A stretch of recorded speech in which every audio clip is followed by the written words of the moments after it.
રાજસ્થાનના જોધપુરમાં મેઘરાજાની ધમાકેદાર બેટિંગ, ધોધમાર વરસાદથી રસ્તા બન્યા નદી, નીચાણવાળા વિસ્તારોમાં જળબંબાકારની સ્થિતિ. ગરમીથી રાહત મળતા ખેડૂતોના ચહેરા પર આવી ખુશી. રાજસ્થાનના જોધપુરમાં હોસ્પિટલ અને હાઉસિંગ બોર્ડની સોસાયટીઓમાં જળબંબાકાર, રસ્તા પર વહ્યો ધસમસતો પ્રવાહ. ગ્રામ્ય વિસ્તારોના વરસાદથી ખેડૂતોમાં ખુશીનો માહોલ. કેરળમાં પથાનમથિટ્ટામાં મેઘરાજાનું તાંડવ, ભારે વરસાદ ખાબકતા પંપા નદીમાં પૂરની સ્થિતિ, નીચાણવાળા વિસ્તારોમાં પાણીમાં ડૂબ્યા. અચાનક આવેલા પૂરમાં બજાર અને રસ્તાઓ જળમગ્ન થતા વેપારીઓને ભારે નુકસાન.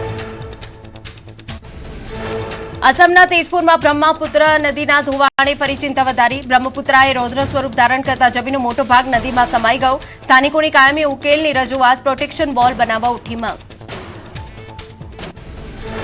જમ્મુ કાશ્મીરના પૂંછમાં ભારે વરસાદથી મગનાડ ગામના નાળામાં પૂર આવ્યું. પૂંછ મેંઢર માર્ગ 4 કલાક રહ્યો બંધ. જેસીબીથી માર્ગ ફરી શરૂ કરાયો, જોકે વાહન ચાલકોને હાલાકી. ખેડૂતોની જમીન ધોવાતા સ્થાનિકોએ કાયમી ઉકેલની કરી માંગ. 5મી ઓગસ્ટથી ફરી હવામાનમાં આવશે પલટો, વરસાદે લઈ અંબાલાલ પટેલની નવી આગાહી. 18 મેથી 15 મી સુધી ભારે વરસાદ પડશે. દક્ષિણ ગુજરાતમાં ભારે વરસાદની અંબાલાલ પટેલની આગાહી. ઉત્તર ગુજરાતમાં 3-4 ઇંચ વરસાદ ખાબકી શકે. મધ્ય ગુજરાતમાં પણ 4 ઇંચ સુધીનો વરસાદ પડવાની અંબાલાલ પટેલે આગાહી કરી. કચ્છ અને સૌરાષ્ટ્રમાં પણ સારો વરસાદ પડશે. રાજ્યમાં મેઘરાજા વિરામ લેશે, 1 અઠવાડિયું વરસાદની શક્યતા નહીં. 7 દિવસ સામાન્ય ઝાપટા પડશે. વાદળો પાકિસ્તાન તરફ વળતા હાલ વરસાદ લાવે તેવી કોઈ સિસ્ટમ નહીં. અમદાવાદમાં 15 દિવસ વરસાદની સંભાવના ઓછી. રાજ્યમાં કેટલાક વિસ્તારમાં મેઘ કહેર, તો અનેક ભાગોમાં હજુ પણ વરસાદી ઘટ. 38 તાલુકામાં 100% વરસાદ, જ્યારે 84 તાલુકામાં 50% પર વરસાદ નહીં. દ્વારકા જિલ્લામાં સૌથી ઓછો 2 ઇંચ વરસાદ. દેવભૂમિ દ્વારકા જિલ્લામાં સૌથી ઓછો 2 ઇંચ વરસાદ. 35 તાલુકામાં 40 ઇંચથી વધુ વરસાદ. 77 તાલુકામાં 20 થી 40 ઇંચ જેટલો વરસાદ. 116 તાલુકામાં વરસ્યો 10 થી 20 ઇંચ વરસાદ. 8 તાલુકામાં 2 થી 5 ઇંચ વરસાદ. વલસાડ જિલ્લામાં સૌથી વધુ વરસ્યો 99 ઇંચ વરસાદ. જામનગરના લીંબોડા સહિત ગામોમાં વરસાદી ભારે અછતથી ખેડૂતો પર ઘેરાયા ચિંતાના વાદળ. અડધું ચોમાસું વીતી ગયા છતાં માત્ર 2 થી 2.5 ઇંચ વરસાદ પડતા ખેડૂતો ચિંતિત. બે વખત વાવણી છતાં વરસાદે કર્યા નિરાશ. વરસાદના અભાવે ખેતરોમાં સુકાઈ રહ્યો છે ઊભો પાક. કુવા બોર પણ કોરા કટ બનતા સિંચાઈની સમસ્યા. ખેડૂતોએ સરકાર પાસે રાહત અને સહાયની કરી માંગ. બિયારણ સહિત ખેતી ખર્ચ કરવો માથે પડી રહ્યો છે. રાજકોટના ધોરાજીમાં ફૂલની ખેતી કરતા ખેડૂતો પર આર્થિક સંકટ. સારી ઉપજ છતાં ગુલાબ સહિતના ફૂલોના ભાવ તળિયે પહોંચતા ખેડૂતોને ઉત્પાદન ખર્ચ પણ માથે પડ્યો. સરકાર પાસે સહાય અને યોગ્ય ભાવની માંગ. આકાશી આફત વચ્ચે શાકભાજીના ભાવ આસમાને. લીલા શાકભાજીના કિલોના ભાવ 140 થી 300 રૂપિયા સુધી પહોંચ્યા. લીંબુ કિલોનો 140 રૂપિયા, કોથમીર 300 રૂપિયા કિલો, આદુ 200 રૂપિયા કિલો પહોંચ્યો. 100 રૂપિયા કિલો થયા ટામેટા. તુવેર, ભીંડા, ફ્લાવર, ગવાર સહિત શાકભાજીના ભાવ 100 રૂપિયાને પાર. 120 રૂપિયા કિલોએ વેચાઈ રહી છે લીલી ડુંગળી. ખેતરોમાં ભારે નુકસાન અને ટ્રાન્સપોર્ટ વ્યવસ્થાના કારણે ભાવમાં વધારો. એપીએમસીમાં શાકભાજીની આવક થઈ અડધી. સુરેન્દ્રનગરના ઉમિયાનગર 4ના રહીશોએ પ્રાથમિક સુવિધાની માંગ સાથે મનપામાં કર્યો હોબાળો. રોડ, પાણી અને સ્ટ્રીટ લાઇટ જેવી પ્રાથમિક સુવિધાની માંગ. ભારે વરસાદ બાદ બિસ્માર રસ્તાઓને લઈ સ્થાનિકોમાં ભારે રોષ. ઉમિયાનગરમાં ભારે વરસાદ બાદ નરકાગાર જેવી સ્થિતિ. બિસ્માર રસ્તાઓના કારણે સ્થાનિકો અને વિદ્યાર્થીઓને ભારે હાલાકી. બિલ્ડરે હાથ ખંખેરતા લોકોમાં રોષ. સ્થાનિકોના વિરોધ બાદ મનપા કમિશનરે તાત્કાલિક સમારકામની આપી ખાતરી. ભારે વરસાદ બાદ સાબરકાંઠાના હિંમતનગરમાં રસ્તા બન્યા ખખડધજ. ઠેર ઠેર ખાડાઓથી વાહન ચાલકો, સ્થાનિકો ત્રાહિમામ. નબળી કામગીરીના આક્ષેપ. તંત્રે વહેલી તકે સમારકામની આપી ખાતરી. સુરતમાં 145 કરોડના ખર્ચે બનેલા અર્બન ફોરેસ્ટની બાજુમાં કચરાના ઢગલાથી લોકો ત્રાહિમામ. બાયોડાયવર્સિટી પાર્ક નજીક ગંદકી, ગંજ, ઔદ્યોગિક કચરો, મૃત પશુઓ ફેંકાતા અસહ્ય દુર્ગંધ. લોકોના આરોગ્ય પર ખતરો. સ્થાનિકોમાં ભારે રોષ. ભાવનગરના કુંભારવાડામાં ડ્રેનેજ લાઇન, પીવાના પાણીની લાઇનમાં ભળી જતા લોકો પરેશાન. નવી મિલની ચાલીમાં પીવાના પાણીમાં ગટરનું પાણી ભળ્યું. સ્થાનિકોમાં રોષ. સમયસર પગલાં નહીં લેવાય તો રોગચાળો ફાટી નીકળવાની ભીતિ. લુણાવાડાના ગુલાબસિંહ ચૌહાણના સમર્થનમાં ઉતર્યા વિરણિયા ગામના લોકો. ધારાસભ્ય અને તેમના ભાઈઓ પર ધાક ધમકીના આક્ષેપ સાથે આવેદનપત્રનો આપ્યો વળતો જવાબ. કલેક્ટરને આવેદનપત્ર પાઠવી આક્ષેપોને પાયા વિહોણા ગણાવ્યા. ભાજપ કાર્યકરોએ કલેક્ટર અને પોલીસ વડાને આપેલા આવેદન સામે ઉઠાવ્યા સવાલ. આવેદનપત્રમાં કરાયો હતો સમગ્ર ગામનો ઉલ્લેખ. વિરણિયા ગામના માત્ર 4 થી 5 વ્યક્તિઓ જ હાજર રહ્યાનો દાવો.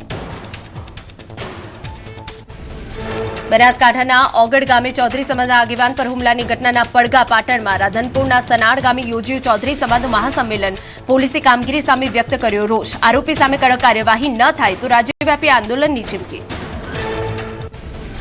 મોરબી મહાનગરપાલિકામાં વિવાદ સામાન્ય સભામાંથી પત્રકારોને બહાર કાઢી ખાનગી બનાવી દેવાતા હોબાળો અધિનિયમ વિશે પૂછતા જ મેયરે કરી ગોળ વાત કમિશનરે મામલો ઠાળે પાડવાનો કર્યો પ્રયાસ આંતરિક ચર્ચા માટે મીડિયાને બહાર જવા વિનંતી કર્યાની સ્પષ્ટતા અમદાવાદમાં સરખેજથી ઇસ્કોન વચ્ચે બનતા નવા બ્રિજના કામની મુદત ત્રીજી વખત લંબાવાઈ સરખેજથી કણાવટી સુધીનો રોડ હજુ નહીં ખુલે વાહન ચાલકોને 4 કિલોમીટરનો ખાબો પડશે ચકરાવો રેમ્પ પર ડામર ન પાથરવાના લીધે વિલંબ સરખેજથી ઇસ્કોન સુધીના બ્રિજનું કામ અધૂરું હોવાથી વાહન ચાલકોને હાલાકી 10 માસથી કણાવતી ક્લબ સુધીનો રોડ બંધ લોકોને હજુ 1 માસ ટ્રાફિકમાં ફસાવવું પડશે રેમ્પનું કામ બાકી હોવાથી બ્રિજનું કામ હવે દિવાળી પછી પૂરું થશે ગરમાં કલા અને સંસ્કૃતિનો ત્રિવેણી સંગમ શિલ્પ સંગીત અને માટીકળાના અનોખા કાર્યક્રમથી બેસાણા ગુંજી ઉઠ્યું અંબાજીના 41 સ્ટોન આર્ટિઝન્સ અને 42 તબલા વાદકોએ લીધી વડનગરની મુલાકાત કલાકારોએ હેરિટેજ વોક યોજીને પ્રાચીન વારસા અને ભવ્ય શિલ્પ સ્થાપત્યની ઝાંખી કરી સ્કોટલેન્ડના ગ્લાસગોમાં કોમનવેલ્થ ગેમ્સ 2026નું સમાપન અમદાવાદ બનશે 2030 કોમનવેલ્થ ગેમ્સનું યજમાન અમદાવાદને કોમનવેલ્થ ગેમ્સનું બેટન અને સત્તાવાર ધ્વજ સોંપાયો આ વર્ષે 39 મેડલ સાથે ભારત રહ્યું ચોથા ક્રમે 2030માં અમદાવાદમાં યોજાનારી ગેમ્સની સત્તાવાર યાત્રાનો થશે પ્રારંભ બેટન અને ધ્વજ ભારતે સોંપાયા કોમનવેલ્થની ક્લોઝિંગ સેરેમનીમાં ભારતીય કલ્ચરનો જાદુ છવાયો આ વર્ષે બોક્સિંગ વેઇટલિફ્ટિંગ અને એથ્લેટિક્સમાં ચમક્યા ભારતીય એથ્લીટ ગ્લાસગો કોમનવેલ્થ ગેમ્સમાં ભારતીય ખેલાડીઓના શાનદાર દેખાવ બદલ પીએમ મોદી અભિનંદન પાઠવ્યા ભારતે 13 ગોલ્ડ સહિત કુલ 39 મેડલ જીતતા શુભેચ્છા પાઠવી ખેલાડીઓની મહેનત અને સમર્પણની પ્રશંસા કરી ચોમાસામાં ગિરનાર પર્વત પર કુદરતી સૌંદર્ય સોળે કડાઈ ખીલી ઉઠ્યું સતત વરસાદના કારણે સમગ્ર વિસ્તારમાં લીલોતરી હરિયાળીથી છવાઈ ગયો ભવનાથ અને જટાશંકર વિસ્તારમાં પ્રવાસીઓનો ભારે ધસારો મોટી સંખ્યામાં લોકો પરિવાર અને મિત્રો સાથે કુદરતી નજારો માણવા પહોંચ્યા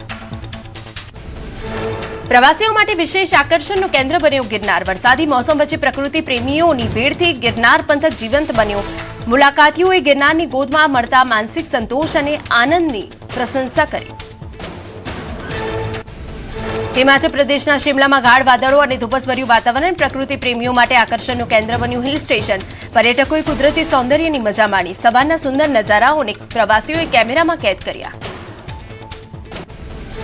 શ્રીનગરના દાલ લેક પર પ્રવાસીઓનો જમાવડો આહલાદક વાતાવરણ વચ્ચે પ્રવાસીઓએ શિકારા રાઇડ્સની મજા માણી શ્રીનગરની મુલાકાતે આવેલા સહેલાણીઓ માટે દાલ લેક બન્યું આકર્ષણનું કેન્દ્ર પટનામાં મેઘરાજાની બેટિંગ શહેરના વિવિધ વિસ્તારોમાં વરસાદ પડતા વાતાવરણમાં ઠંડક પ્રસરી વરસાદી માહોલ અને વિઝિબિલિટી ઘટી જવાના કારણે ટ્રાફિકની ગતિ મંદ પડી ઉત્તર પ્રદેશના લખનૌમાં મેઘરાજાની એન્ટ્રી વહેલી સવારે શહેરના વિવિધ વિસ્તારોમાં વરસાદી માહોલના કારણે ઉકળાટ અને ગરમીથી છુટકારો વાતાવરણમાં ઠંડક પ્રસરી જતા શહેરીજનોએ મોટી રાહત અનુભવી પાટણમાં પાણી ભરાવાની સમસ્યા નિર્માણ નગર રોડ પર છેલ્લા 10 વર્ષથી 15થી વધુ સોસાયટીના રહીશો હાલાકી ભોગવવા મજબૂર ધારાસભ્ય કિરીટ પટેલ આવ્યા મેદાને પોતાના ખર્ચે જેસીબી અને ટ્રેક્ટર લગાવી કામચલાઉ રોડ તૈયાર કરાવ્યો